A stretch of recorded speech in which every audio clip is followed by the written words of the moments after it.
senzeni dzungu ko uri kumhanya kumhanyisona niko Chiko. ndozvatiriamba senzeni dzungu noruwanza vefefe dzungu senzeni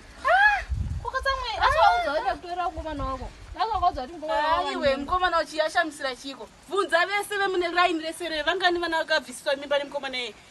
idumbu rako vanga vasati vasvika kwamura handi munongofamba muchanga murasikana vasati vaitwa zvavaitwa idumbu rako enda chireshe vakangwachidza sadza mbodza sadzani